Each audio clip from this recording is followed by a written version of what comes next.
പച്ചവെള്ളം ചവച്ചു കുടിക്കണം പഞ്ചപാവം. God of Malayala cinema, legend of Malayala cinema, Naseer സാറിനെ ആരാധിക്കുന്ന ലോകത്ത് ഒരുപാട് പേരുണ്ട്. അത്രയും വലിയൊരു സ്റ്റാറിനെ മോശം പരാമർശം നടത്തി ഞാൻ അറിയാം. നീ അങ്ങനെയല്ലല്ലോ നേരത്തെ പറഞ്ഞത്. നസീർ സാറ് മനസ്സ് വിഷമിച്ച് ആവശ്യപ്പെടും. കാരണം അദ്ദേഹത്തിന്റെ സ്റ്റാർട്ടും പോയത് എല്ലാ ദിവസവും നമ്മൾ ഒരു ഇന്റർവ്യൂവിൽ പങ്കെടുക്കുമ്പോൾ നമുക്ക് വ്യക്തമായി അറിയാവുന്ന നമ്മുടെ കണ്ണുകൊണ്ട് കണ്ട കാര്യമാണ് ആധികാരികമായി പറയേണ്ടത്. ഇപ്പം ടിനി ടോം ഇവിടെ എന്താ ചെയ്തിരിക്കുന്നത്? ആരോ പറയുന്ന ഒരു കേട്ട് കേൾവിയാണ് ഭയങ്കര വളരെ വ്യക്തമായിട്ട് അവിടെ നിന്ന് സംസാരിച്ചത്. പണ്ടുള്ളവർ പറയാറുണ്ട്, കൈവിട്ട ആയുധവും വാവിട്ട വാക്കും തിരിച്ചു പിടിക്കാൻ പറ്റത്തില്ല.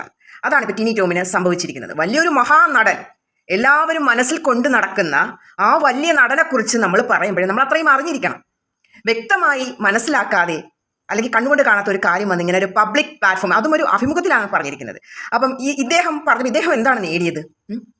പ്രേം നസീർ സാർ ഇത്രയും വലിയ ആ നടൻ്റെ ബന്ധുക്കൾ ഒക്കെ കാണുമ്പോൾ അവർക്ക് എന്ത് വിഷമം തോന്നും? ഒരു ചാൻസിന് വേണ്ടിയിട്ട് അദ്ദേഹം ചാൻസ് തേടി നടന്നു, മനസ്സ് വിഷമിച്ചു. ഇല്ലാത്ത കാര്യങ്ങൾ എന്തിനാണ് ഇങ്ങനെ ഒരു നെഗറ്റീവ് പബ്ലിസിറ്റി കൊടുത്തത്? ഇദ്ദേഹം ഒന്നും മനസ്സിലാവുന്നില്ല. ഭയങ്കര മോശമായി. ഇത് പറഞ്ഞതിന് ശേഷം 2 ദിവസം കഴിഞ്ഞ് വന്ന് മാപ്പ് പറയുമ്പോൾ അത് ശരിയാവോ? നമ്മളൊരു തെറ്റ് ചെയ്തിട്ട് വന്ന് മാപ്പ് പറയുമ്പോൾ അതങ്ങ് ശരിയാവോ? ആ തെറ്റ് എന്തോ എനിക്ക് മനസ്സിലാവുന്നില്ല.